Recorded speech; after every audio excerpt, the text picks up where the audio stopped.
Welcome, everybody. I'm Anatol Lieven, Director of the Eurasia Programme here at the Quincy Institute for Responsible Statecraft. The Quincy Institute, as some of you may know, others maybe not, is a relatively new institute in Washington, D.C., 5 years old now, which is dedicated to the practice of restraint in US external policy and the avoidance of unnecessary adventures, especially military. Before beginning today's conversation, I'd just like to flag an upcoming webinar on Thursday, the day after tomorrow, at this time, on the German election results and the future of Europe, with 3 leading experts, which I hope you will attend.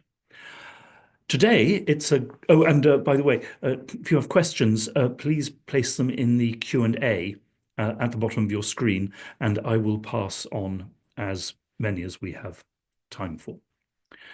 So today, it's a great pleasure to introduce Oliver Bullough, who is the expert of the writer of what has become a famous book called Butler to the World, on the role of Britain and the city of London in essentially money laundering and tax evasion, both for the West, but also, of course, the wider world. It's both, I have to say, especially as a Brit, intensely depressing. But it's also very funny, and there is an extended comparison of Britain today to, hence the title, to Jeeves the butler, and the services he performs to his master, but with a rather darker turn. So Oliver is a leading expert on financial crime and money laundering, and is the author both of this latest book, Butler to the World, which is full of, I have to say, the most fascinating detail on these matters, of things of which I'm ashamed to say I was wholly ignorant. He's also the author of Moneyland. Oliver, welcome. Very nice to have you.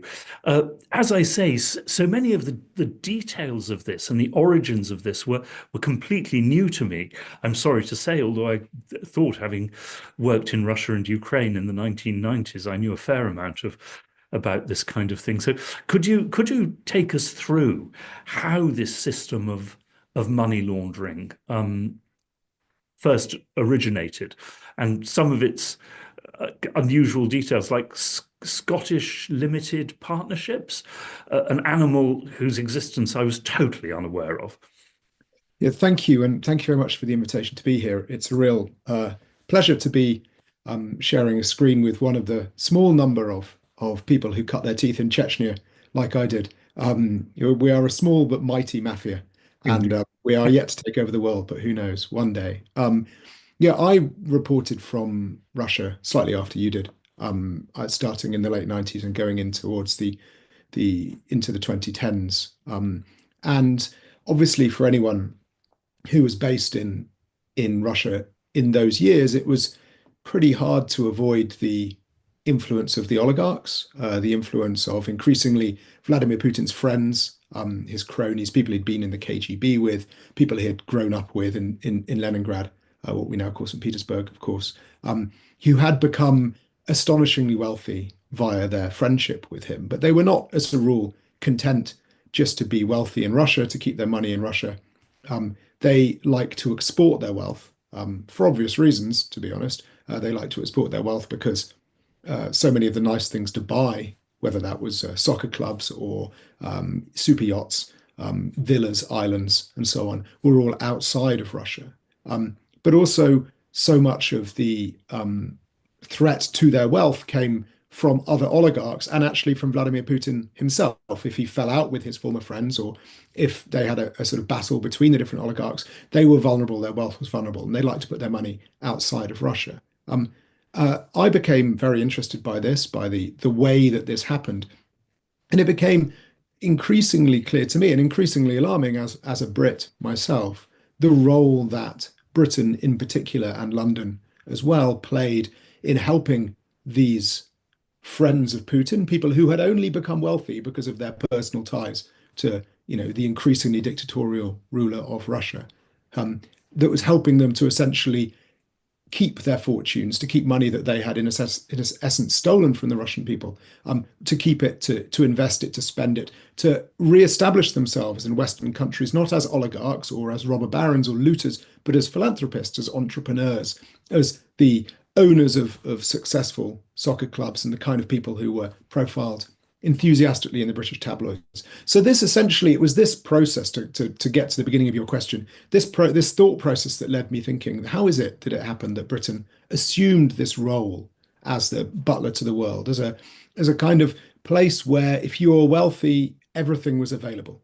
It isn't just that the law courts are particularly friendly, although they are. It isn't just that the tax code is particularly friendly, although it is. It isn't just that the politicians are particularly biddable, although they are. It's everything added together. It's easy to sue journalists. It's easy to sue each other. It's easy to buy things, to buy property, and to obtain residency and citizenship. All of these things added together. And how did this happen? Because, as you were saying, this isn't really what people associate Britain with.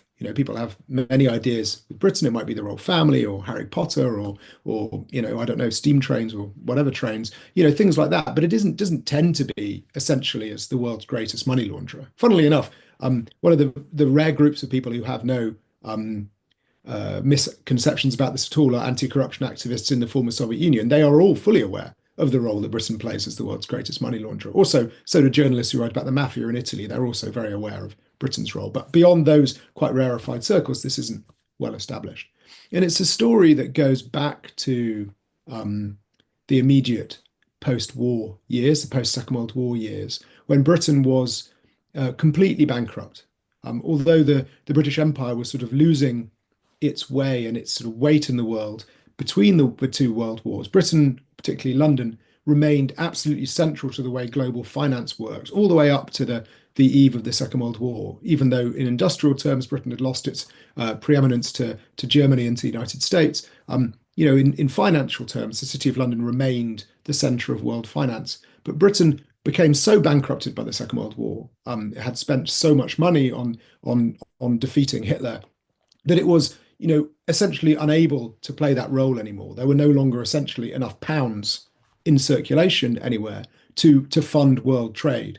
And under the system that was created in 1944 at Bretton Woods, that role that had been played by Britain as the sort of funder and the arranger of world trade was adopted and assumed by the United States. The dollar replaced the pound as the global currency, and Britain was essentially left out in the cold. And this was a real shock for the bankers of the City of London. They had gone from being, the masters of the universe, the people who funded trade from Shanghai to Buenos Aires or whatever, to suddenly just being, people sitting in underemployed banks in a cold, dark, and bombed out city in northwestern Europe. It's very much not what they had in mind at all. And as the years passed and we get into the mid 1950s, nothing really improved. The situation remained bleak for them, and it hit its bleakest point in the mid 50s when Britain, in a sort of last kind of twitch of imperial grandeur, tried to knock off the government of Egypt and seize back control of the Suez Canal in a sort of rather ill-timed misadventure with the French and the Israelis. The United States was very disapproving of this. And in order to try and dissuade Britain, very successfully dissuade Britain from this imperial adventure, they essentially cut off funding and support for the pound, leaving the British government in essentially unable to continue, and it backed out. But while they were attempting to still maintain this imperial adventure, the British government essentially froze access to pounds for anyone who wasn't using them for essentially military purposes, which meant that the last vestiges of the City of London's role funding trade was gone. Everything ended. And bankers, in desperation, looked around for another way to conduct their businesses. And they seized on this idea of not using pounds to fund the trade they were doing, but to use dollars. There were dollars around. Those dollars, ironically enough, actually belonged to the Soviet Union, which didn't want to bank in the United States because it was worried about having its money frozen, so it banked in London. So there were a few dollars around. British bankers used those dollars, lent them out to fund trade, and made this amazing discovery, which was completely accidental. This wasn't intentional at all, but they made this amazing discovery that if they used dollars in London, then suddenly there were no rules, because all of the rules which were imposed by the British government only applied to pounds. And all of the rules that were imposed by the American government only applied to in America. And the rules that governments imposed in those days were really kind of amazing from a modern perspective. They would restricted, what interest rate a bank could charge. They restricted, what proportion of share purchase could be funded with debt. All these, really quite intrusive restrictions on what you could do with money, which governments like Which, to of course, impose. came out partly of the Second World War, but also out of the disaster of 1929. Exactly. I mean, these were all very well-intentioned desires to prevent these speculative bubbles from building up, as had grown up in 1929. The calculation being that it had been the speculative bubble of 1929 and its popping that had bankrupted Germany, that had led to the rise of the Nazis and led to the Second World War. There was a really intense awareness among governments of the danger of unrestrained finance. And an annoyance from bankers who really liked unrestrained finance because it was really profitable. But this amazing realization from British bankers that all they had to do was use dollars and not pounds, discard the pounds, who needed them anymore, and use dollars. And suddenly everything was possible. They could undercut all the American banks. They could undercut anything you could do with pounds. No one would stop them. And the Bank of England, which, although it was nationalized, was still run by a very kind of slightly Edwardian elite, was delighted. They didn't like these restrictions on finance any more than anyone else did. So they didn't really tell the British government it was happening for a while. They just allowed it to run. And this gave the City of London its life back.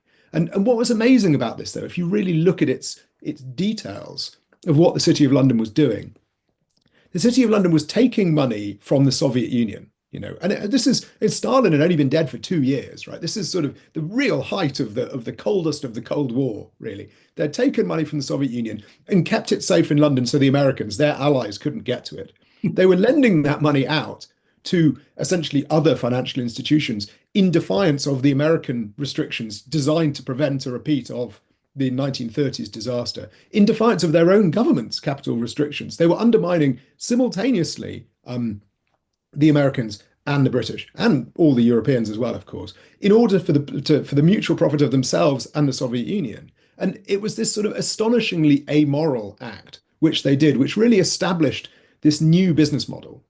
And they needed a word for what they were doing, right? They needed a word for this form of banking, this new form of banking that had no rules, where no rules applied.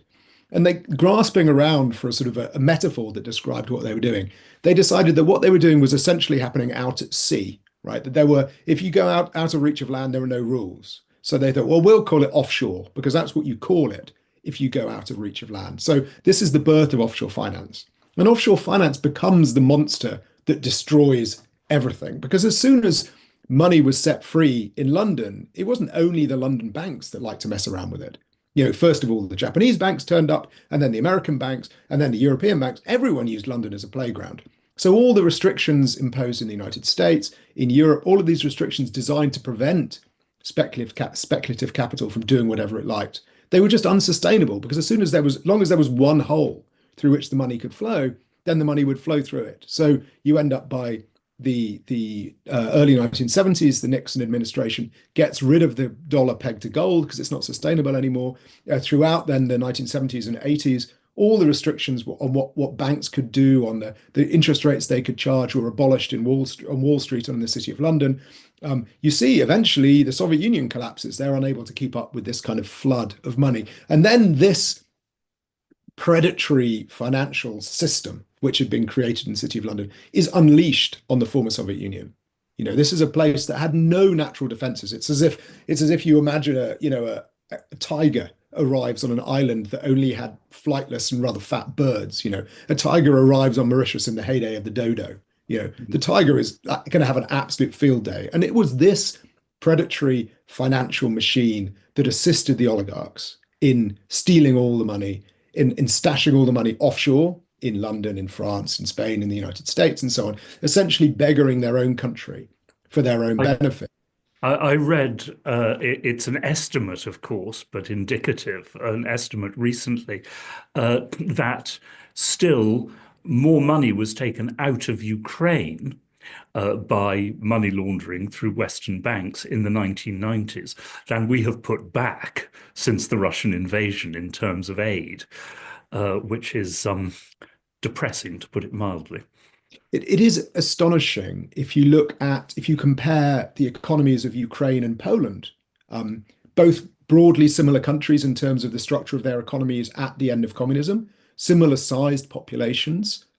You might say that Ukraine actually had advantages Poland didn't have.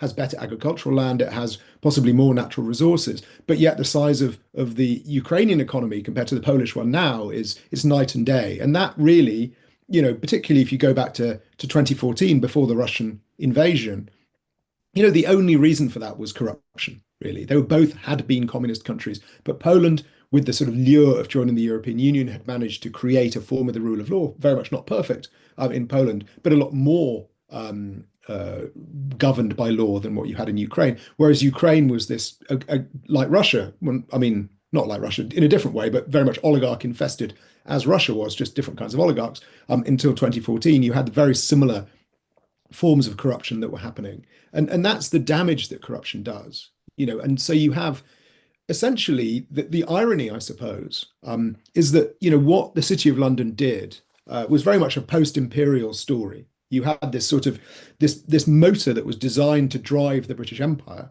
that no longer had an empire to drive anymore. It was way too powerful to drive just a small country off the coast of Europe. So looking for something else to do, it became the motor of offshore finance and a sort of looting machine. That becomes the tool that allows post-imperial elites to loot their own countries in a very similar manner to how the British Empire used to do it. The rulers of Nigeria are every bit as predatory in their relation to Nigeria as the British governors used to be.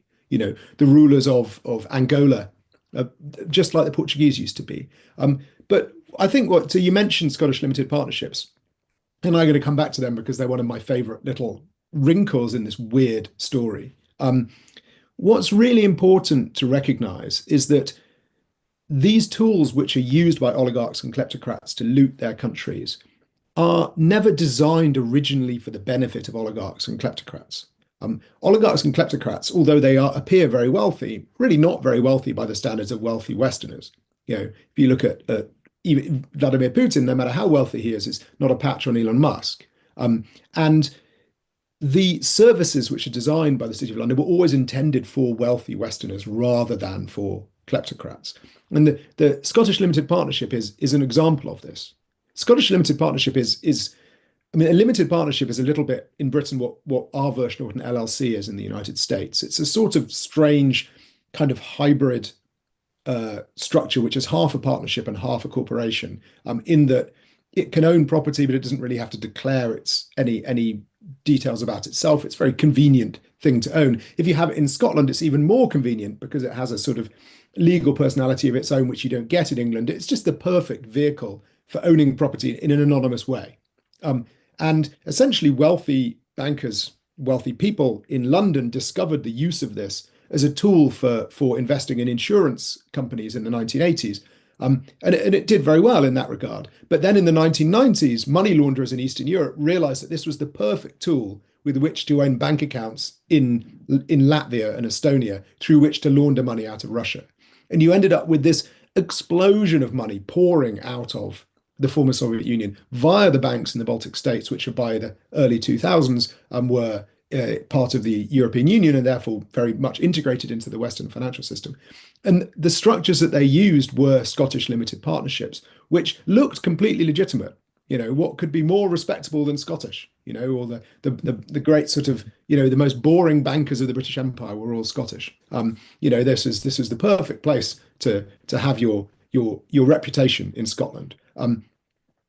And yet what was actually happening via these tools, which had been essentially discovered by tax avoiding financial advisors in the 1980s and 90s, was that they were enabling the looting of Russia, Ukraine, Azerbaijan, and Kazakhstan by their elites via the banks of the Baltic states. And then that money comes to the West, where it's spent on condominiums in New York or townhouses in Mayfair in London or Kensington, villas in the south of France, islands in Italy and Greece, and so on. So it's a really important thing to note that although we do tend to talk about Russian oligarchs, particularly as the threat to the world that is enabled by bankers in the City of London, and it's true, they have been. A far greater volume of illicit money is illicit money that is tax evading money by Western corporations and wealthy Western individuals. And the services are almost invariably designed for those people. They're just later reused and repurposed for kleptocrats and oligarchs.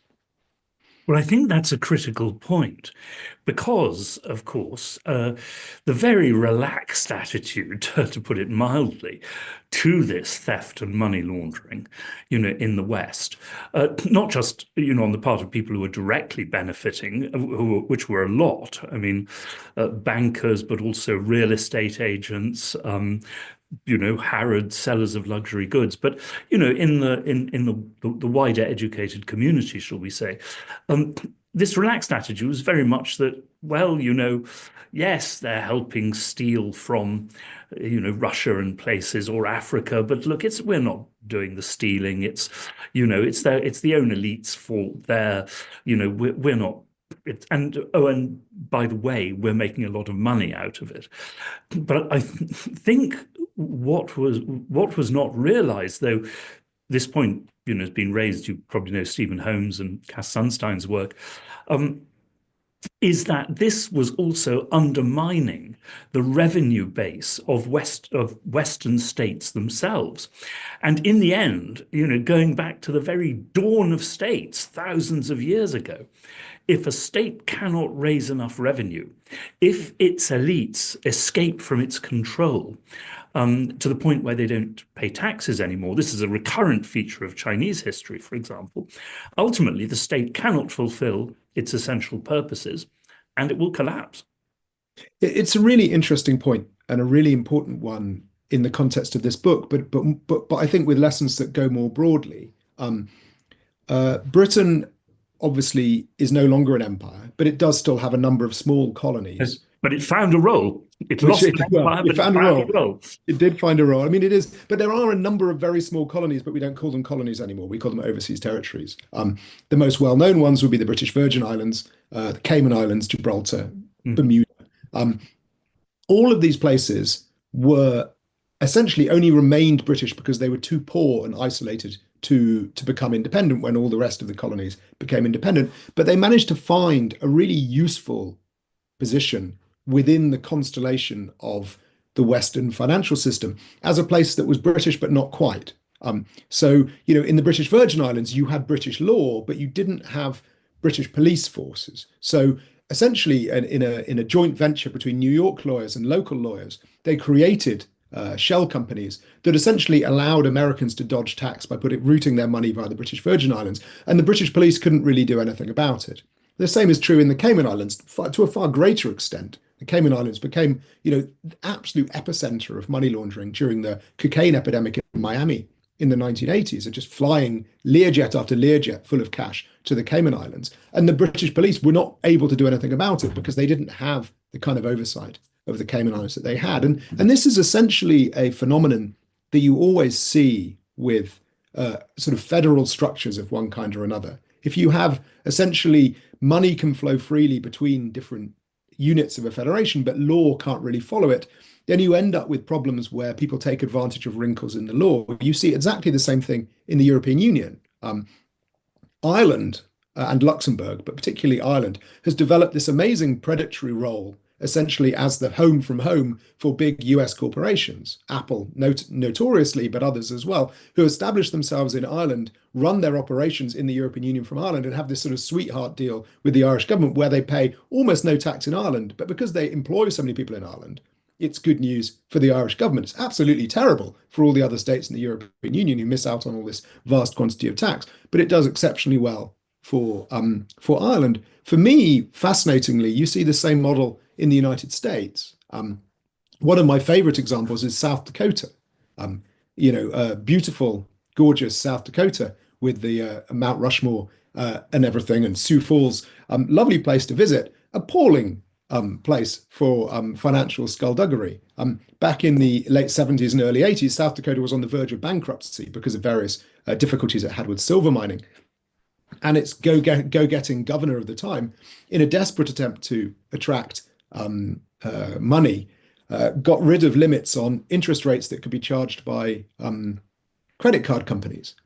At a stroke, the credit card companies relocated from New York to South Dakota to take advantage of this in order to overcharge anyone they wanted on credit card bills. If you want to know what got America hooked on credit cards, it was South Dakota's ability to charge whatever interest rate it liked, while essentially undercutting all the other states of the union in a repeat effort.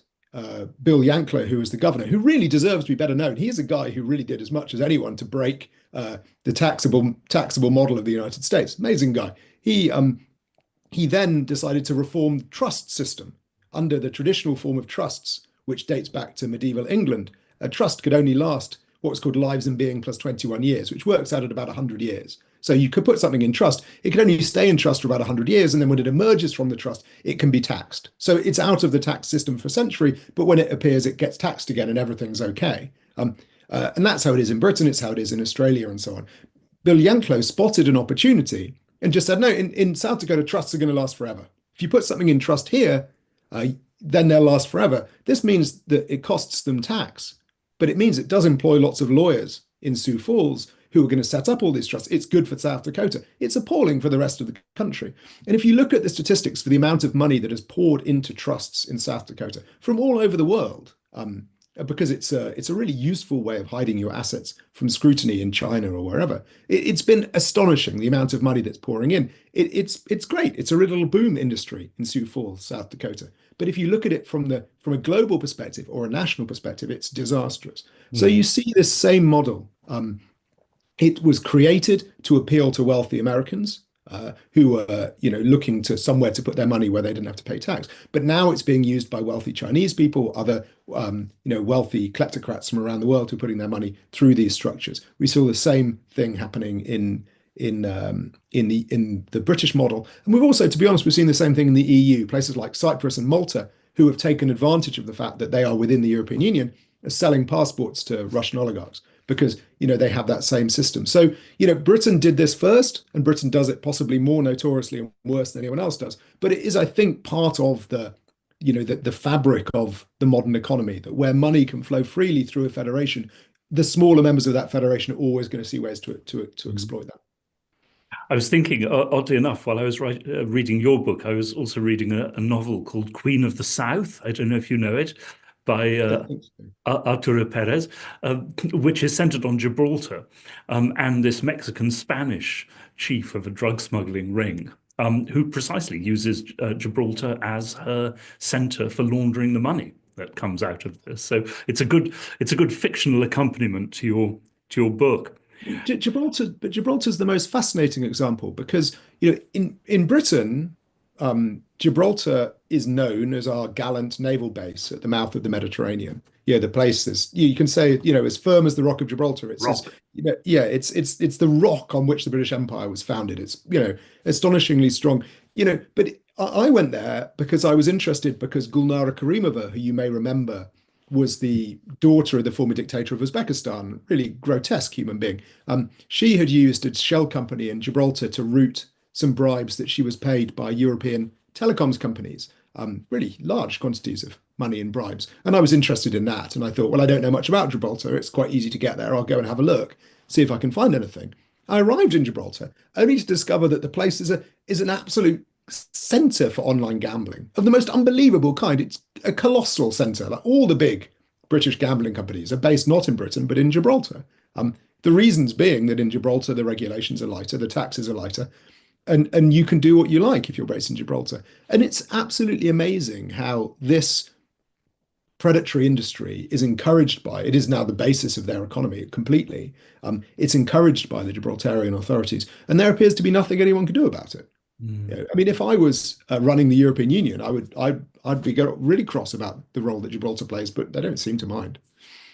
Well, that might lead to uncomfortable questions about Luxembourg, Well, yes. and various other places. But it is a bit sinister, isn't it? Because I was like that, until I read your book. I've never been to Gibraltar.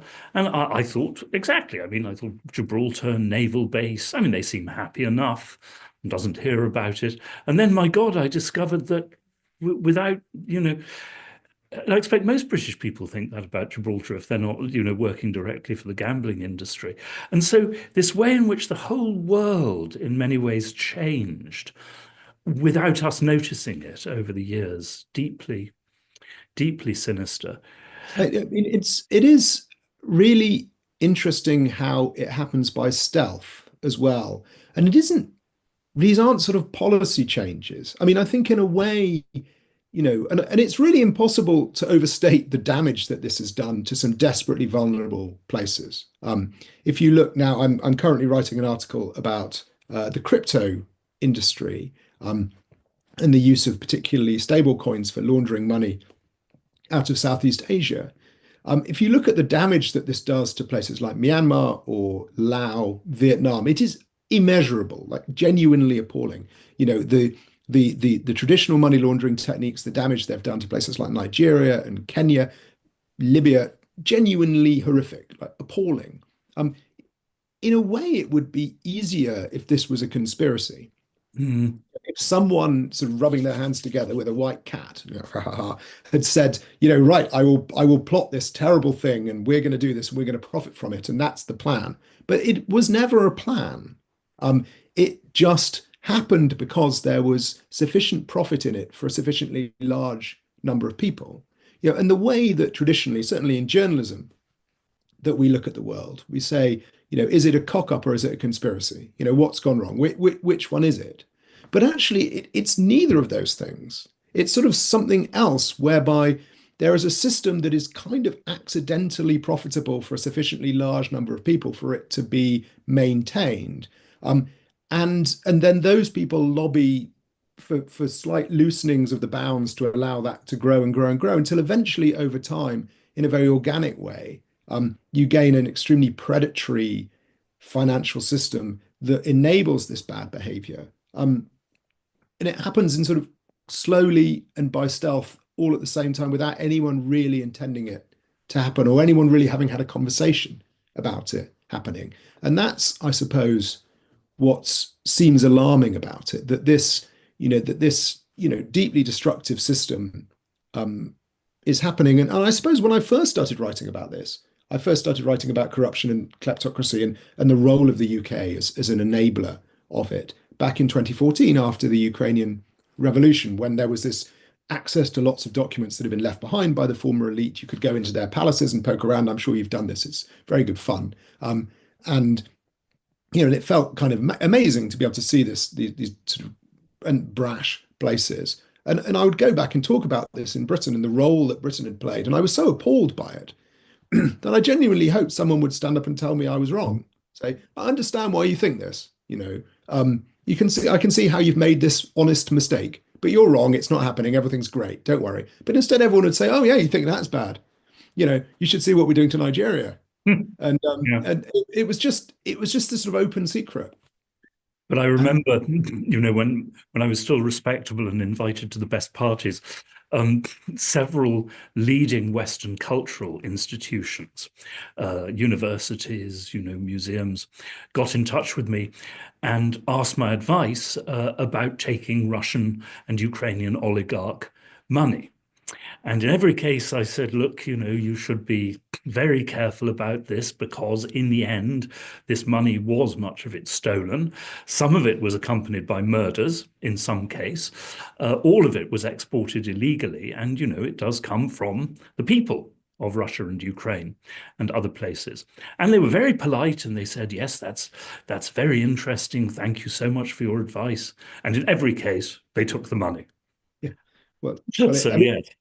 mean, so I think one of the most fascinating examples of that very phenomenon that you're talking about, and it's one that I've tried to insert into 3 different books, including the one I'm currently writing at the moment, but it's never really fitted. But it's the phenomenon of the golden visa. The golden visa, in which the British one, which has now been suspended, was called the Tier 1 investor visa, was slightly unusual in that the biggest group of applicants was still the Chinese, because the Chinese tend to be the biggest group of applicants, but they were only just the biggest. The Russians were quite closely behind. But if you look at applicants to the US golden visa, which is called the EB5, it's overwhelmingly Chinese applicants and has been for a long time. The Portuguese one was the same, overwhelmingly Chinese. The Canadian one, which was suspended a few years ago just because it had so many applicants they couldn't deal with it, overwhelmingly Chinese. These visas might cost $1 million or $2 million £5 million, whatever they cost, it was, in the millions. It is illegal to take out more than $50,000 from China every year under the Chinese capital controls. It's illegal. You can't do it legally without the permission of the Chinese government. And the Chinese government will not give you permission to take that money out if you're going to do something as frivolous as buying a visa in Canada or the US or the UK or Portugal with it. And yet the money appears and the money appears and is spent. That money has been smuggled out of China. We know how it happens. There are well-established underground banking routes whereby they essentially partner with Western criminal groups to essentially swap money with each other. The criminal groups receive assets in China, they receive assets outside China. It is a well-established money laundering methodology. It is deeply embedded. It is a huge problem for Western governments in terms of what it means for enabling drug smuggling, the fentanyl epidemic, and so on. And yet, Western governments remain happy to accept this money all the time. And if you ask them about it, all they will say is, it's not our job to enforce Chinese capital controls. And it's not really about the capital controls. It's about the entire money laundering, the liquidity in the money laundering market that is being created. So the problem is, if you say to, a Western financial institution or a Western cultural institution or a university or whatever, you shouldn't accept money from Russian oligarchs, Ukrainian oligarchs, Chinese oligarchs, whoever, then they can quite reasonably reply, well, our governments do. Dmitry Firtash, one of the most notorious of the Ukrainian oligarchs, the man who allied with Putin to essentially overcharge Ukraine for gas and help to doom its democratic transformation in the early 2000s, indicted by the FBI on corruption charges, sanctioned now by the UK for corruption reasons. Britain sold him a tube station, like with the money that he had earned via his business dealings with Vladimir Putin and Gazprom. He used that money to buy himself a tube station. Britain sold it to him, the British Defence Ministry. And so any bank could say, well, why can't we deal with this guy? You've been dealing with him. But I mean, that does lead to an uncomfortable question, though. I mean, does this lead us to sympathize in some ways with Xi Jinping? I mean, both in terms of, look, how dare you accuse us of, economic illegality or breaking the rules in some ways, when you are, essentially helping criminals to loot China. But an even more uncomfortable question, of course, is in the end, and if you look at, of course, some of what the Chinese have been doing, if only symbolically, I mean, several questions from the audience. What can be done? Can anything be done now to stop this, short of Chinese-style ferocious measures? Or has this gone so far that actually we're getting like the late Roman Empire? The system has escaped completely from state control and is going to be our doom. Well, I mean, I think so. Capital controls. I mean, I'm assuming when you say sympathize with Xi Jinping, you're talking mainly about capital controls rather than about all the other things, which I think we very much don't sympathize with. we could leave the other things aside. Yeah, but just capital controls. But I mean, capital controls were quite normal in Western countries until surprisingly recently. That was not an unusual thing to happen. I mean, when my parents were children, you couldn't travel abroad with as much money as you wanted. There was only a limit on how much money you could take out of the country to go on holiday. That was quite normal in many Western countries. There's a rather nice Neville Shute novel about that. Yeah. I mean, in fact, the entire plot of Goldfinger, the Bond film, makes no sense at all unless you realize that it wasn't possible to take money out of the UK. Otherwise, why on earth is Goldfinger melting down gold and putting it in the body of his car? It doesn't make any sense at all. Anyway, leaving that aside. But the problem with essentially not having capital controls, particularly in a country with weak institutions, right, is about how you build strong institutions in the first place. I'm very influenced in this by Mansur Olson, the late lamented American political theorist, who wrote about essentially the way that states developed, in that you had groups of people and they would be predated upon by bandits who would grow, hunter-gatherers, and bandits would go and steal their stuff and run away. And at some point, the bandits realized that it was more profitable to just embed themselves in the group of people and essentially bully them all the time, because then you could just take stuff from them all the time. You didn't do it every now and then. But then as the centuries passed, essentially the interests of the bandits and the interests of the people who they were predating upon became aligned, because the wealthier the people became, the more the bandits could take from them, until eventually they became governments.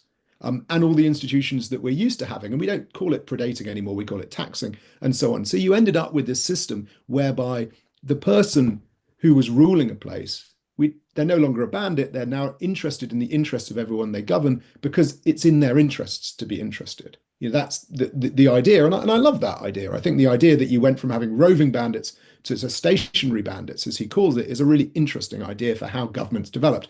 The problem with the system that we have now is that you essentially have offshore bandits, because you have a bandit who's embedded within a group of people whose interests and theirs aren't aligned, because he can just steal their money and ship it somewhere else. So if the whole country falls apart, he can get in his yacht or in his plane, fly to London or the south of France or New York, and if their country falls apart, he doesn't care. So that's the problem that offshore finance creates, is it totally destroys the basis whereby countries with weak institutions were able to build institutions over centuries, whether that was the US or the UK or France or wherever.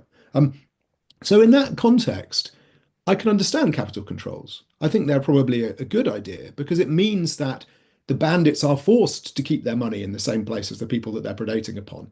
And then over time, they will have to, adopt the rule of law. In fact, this is the intellectual basis on which rapid privatization in Russia was built. The idea that, yes, it might go wrong, yes, it might be dishonest, but these people would have, would then have private property and would insist on the rule of law to protect their property. It didn't work because they could just ship their money elsewhere and they didn't care about the rule of law. So, I think that there is, an argument for countries with weak institutions having capital controls, if only as a way to protect them from the astonishingly predatory behavior of financial institutions in the City of London and other similar centres. But I mean, under the Trump administration, are we looking to a situation in which the United States weakens these controls still further? I mean, this does seem to be the most, from that point of view, oligarchical American administration since the Gilded Age, and before Teddy Roosevelt. I mean, I think that's definitely the case, if not further back. Since the age of George III, who knows? But I do think that if you look at the history of efforts against money laundering, they teach you that you can't do it on your own. Trump has said that the priority for the US government is the cartels. And I can understand that, to be honest.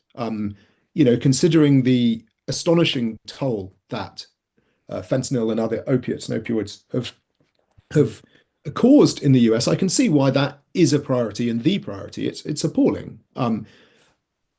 The arguments that they're using, though, are exactly the same arguments that were used in the early 80s. That there was this new threat caused by cocaine coming in through Miami, and they had this all-out war on the cartels and their enablers. And they learned by the end of the decade that it was impossible to do this if you couldn't stop the money flows. And you couldn't stop the money flows without cooperation from all the other countries. And so the structures that Trump is now in the process of busily destroying are precisely the same structures that were built up the last time the US government tried to do this. Because they realized that without those structures, you're never going to get anywhere. Because unless you've got the cooperation from other financial centers, and unless you've got cooperation from all the offshore centers, it doesn't matter what you do about the cartels, they still keep their money. And if they can keep their money, they're just going to keep smuggling everything anyway. So it feels, like watching history repeat itself as farce in a way. And it's really sad because they will learn, it will take a while, but they will learn that this isn't going to work because it hasn't. They'll learn the hard way. And the astonishing damage that it's going to cause over the next however many years is totally unnecessary and avoidable. And for anyone who knows the history of the repeated failures of the world to stop money laundering, it's incredibly frustrating to watch. I mean, is there the makings of, possibly in a parallel universe, a deal here with China? You do something serious to stop fentanyl. And perhaps also intellectual property and so forth, and we will get serious about stopping money laundering out of China, which is undermining your tax base. Is that I mean, it's an interesting point of view, isn't it? I suppose I try and look at it from a different perspective, just to try and understand it from the Chinese point of view, I suppose.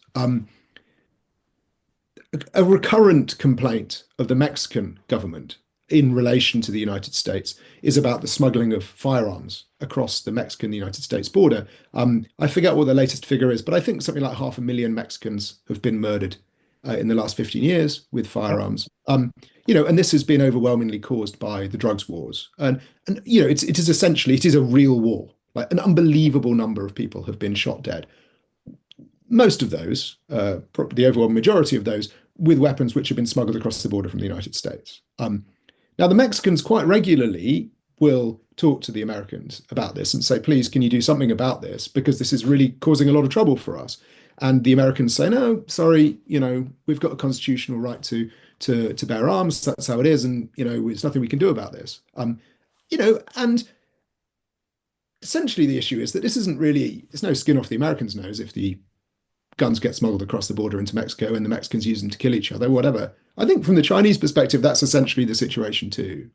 If these precursor chemicals, which in and of themselves aren't dangerous, they're only dangerous if they're turned into fentanyl or turned into something that's turned into fentanyl, are smuggled to Mexico or somewhere and turned into fentanyl and smuggled into the United States. It's no skin off the Chinese nose, is it really? I mean, what are the Americans offering the Chinese in return?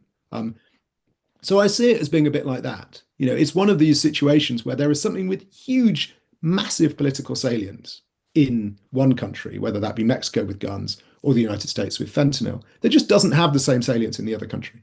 And you can't, I don't think, gain that salience without sincere cooperation and a sincere willingness to engage. And I see no signs from the Trump White House that there's a sincere willingness to even try and understand a situation from someone else's point of view. I'm not even sure there's the capability to do that. If they're willing to pick a fight with Canada, which is extraordinary to me.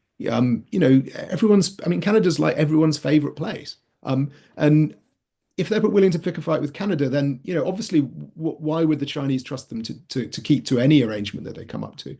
And I think that's the problem. And like I say, you can't stop money laundering without sincere international cooperation. Everyone has to be on the same page. The world has done a bad job of stopping money laundering, it has to be said, but they have built institutions which are working, after a manner of speaking, because of sincere, prolonged international cooperation.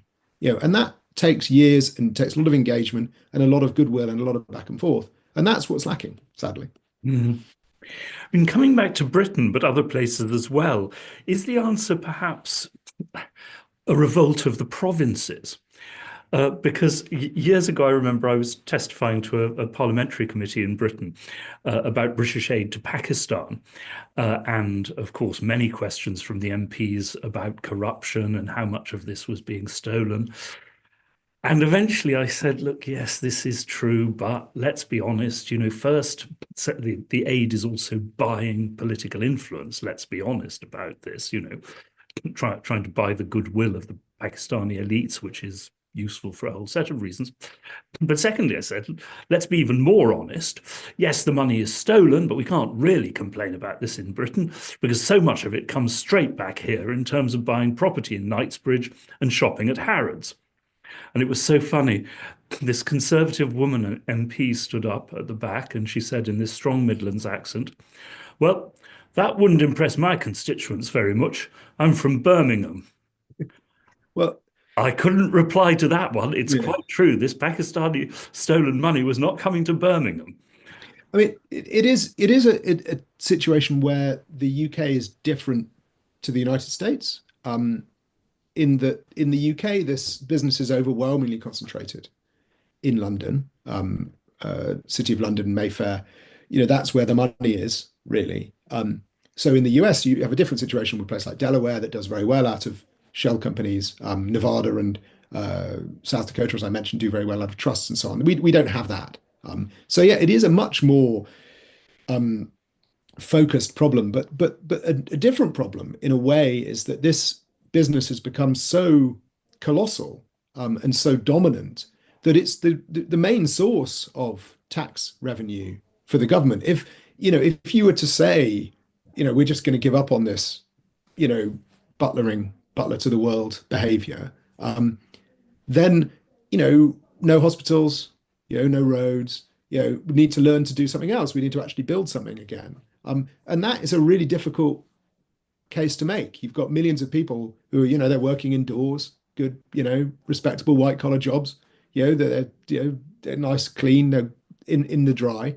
And instead say to them, no, you're going to need to go and do something else, get your hands dirty. It's not an easy sell for any government to do.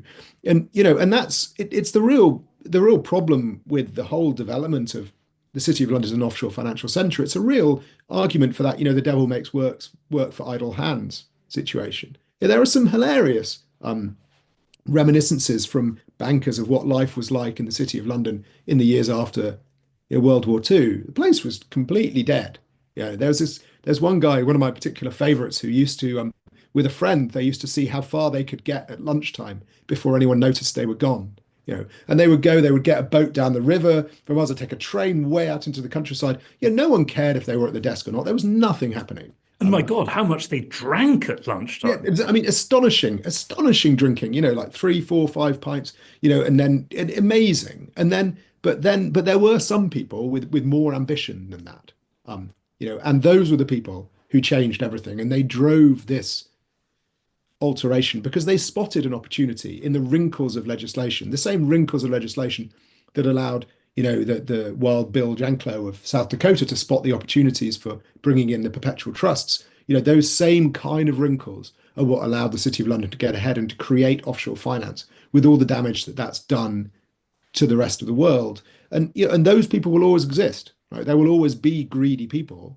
You need to try and build a system around them that doesn't allow them to take advantage of that greed at the expense of, the most vulnerable people in countries that really can't afford to lose their tax revenue, any more than anywhere else can, but really can't afford to. Because, if you look at, the health spending in Nigeria, it's what, $11 a year per person. It's terrible. And that kind of money, it really should be in Nigeria. It shouldn't be being spent on mansions in West London. No, indeed, it should not. I think we've both seen enough of that in the countries that we've visited. Yeah. Yes, indeed. One question about Brexit. Has Brexit made this even worse as far as Britain is concerned by leaving whatever European controls there were? It's difficult to say because Brexit has, I think from the perspective of a Brexiteer, Brexit never really had the opportunity to get going in this regard, partly because when Brexit began, it coincided almost exactly with the pandemic.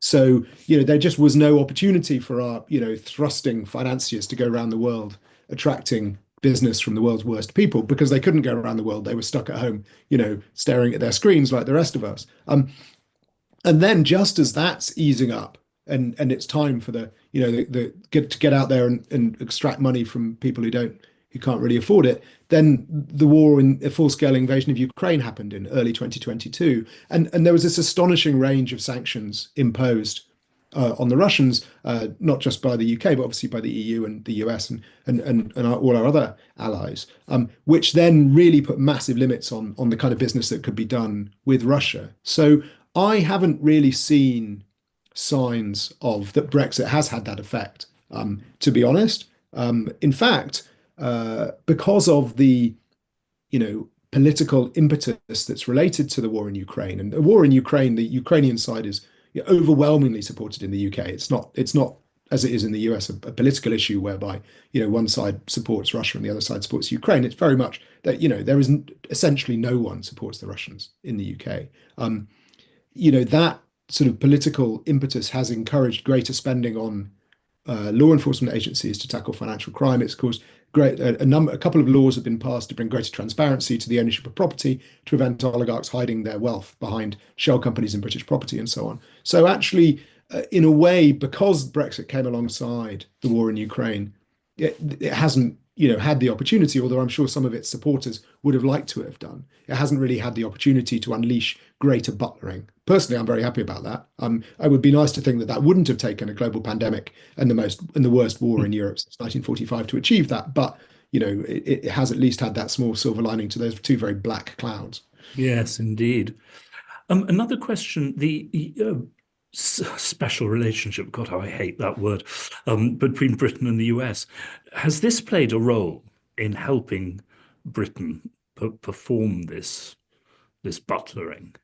I think not the special relationship in the way that very needy British politicians talk about it, as if it existed. But there is definitely a connection between New York and London in particular, the financial markets, which is created by the way that this offshore dollar market I talked about in the 50s and 60s was developed, with the involvement of increasingly large numbers of big US financial institutions who would essentially use London as a place where they could do stuff they couldn't do in New York. So, I mean, we saw this with the financial crisis of 2007-8, with a lot of the particularly grim toxic products that really blew up in everyone's faces. They were being run by units in London rather than in New York. So there's almost this what I occasionally refer to as nylon, this New York London, as a kind of almost one financial space, whereby if one government tries to do something about money, then the money just sort of seamlessly sloshes over to the other one and continues doing whatever it did in the other one. So from a financial perspective, New York and London are kind of the same place, just with a slightly different time zone. The money is treated in the same way. The legal systems are very similar.